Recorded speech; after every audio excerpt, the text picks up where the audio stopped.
තාර දැම්ම. තාර නෙමෙයි නිකන් අර නිකන් තුවාලයකට ප්ලාස්ටරයක් කරලා තුවාලේ ප්ලාස්ටරේ ගැලවෙනවා වගේ තමයි කරලා තින්නේ. එහෙම නෙමෙයි මේක අවුරුදු 10ක් 15ක්වත් පැවැත්වෙන විදිහට හදන්න ඕනේ. නැත්නම් වැඩක් නැහැ. ඒ හින්දා මේ රජයෙන් පැවැත්වෙන මේ වැඩේ ඇත්තම කියනවා හොඳයි. හොඳ දෙයක්.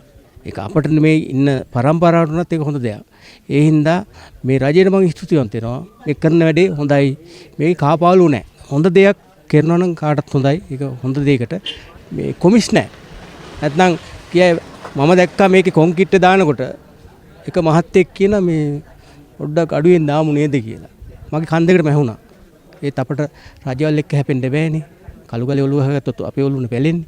ඒකින්ද සද්ද හිටියා. ඒත් මේ අපේ මිදුළු ඉස්සරහම තමයි කතා වුනේ. හරිද? එහෙන් කොන්ක්‍රීට් කරගෙන තමයි දැම්මේ. දානකොට මගේ ගේ ඉස්සරහ තියෙනවා දැන් සාමාන්‍යයෙන් වතුර වහිනකොට වතුර පිරෙනවා. සාමාන්‍යයෙන් පොඩි කෝප්පෙන් යන නාගන්න පුළුවන්. වතුර පාරක් වුණා වතුර පාර බහැලන්න තියෙන්න බෑ. එහෙම වෙලා නැහැ. ඉතින් ඒක හරිම සෞත් වැඩක්.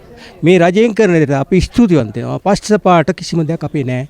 අපිට එහෙම දෙයක් නැහැ. රජයෙන් දෙයක් කරනවා නම් ඒක හොඳ දෙයක්. ඒක කාටත් පොදුයි. පොදු දෙයක් කරනවා නම් ඒක කාටත් හොඳයි. ධර්මපාල මහතා පුවප්පිටියේ මේ මාලිමා රජයෙන් පටන් ගත්තු මේ වැඩේ ඇත්තම කියන හොඳ අදහසක් හොඳ දෙයක්.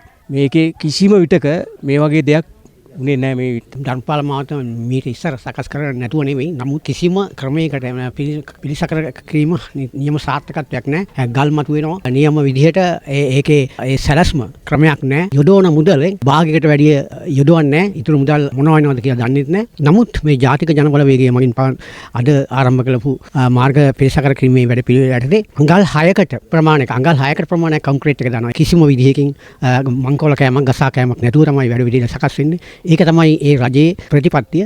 ඉතින් ඇත්ත වශයෙන්ම අපේ මේ ධර්මපාල මාවත තුල වෙළඳ කටයුතු කරනවා. ඇත්ත වශයෙන්ම පවුල් 500කට අධික ප්‍රමාණයක් තියෙනවා.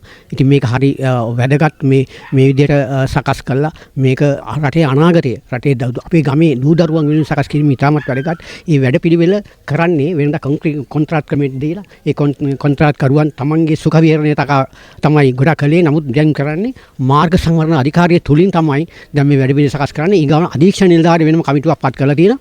ඒ තුලින් අධීක්ෂණය කිරීම තුල තමයි වැඩේ සාර්ථකව කරගෙන යන්නේ. ඉතින් ඇත්ත වශයෙන්ම කියන්නේ මේ ක්‍රමය තුල ඇත්ත වශයෙන්ම මේ කවදාකවත් මේ රජයන් කිසිම දෙයක් මේ විදිහට කළේ නැහැ. තමන්ගේ හිතවතුන්ට කොන්ට්‍රැක්ට් එක බාර දෙනවා. ඊට පස්සේ මොකද කරන්නේ? ඒ හිතවතු කරන්නේ තමන්ට ඕන විදිහේ දානවා. ඊට පස්සේ ඇත්ත වශයෙන්ම වැඩක් නැහැ. ඒ පාරේ යන්න බෑ කැඩිලා. අද බැලුවත් එහෙමයි. ගල් මතු වෙලා යන්න විදිහක් නැහැ.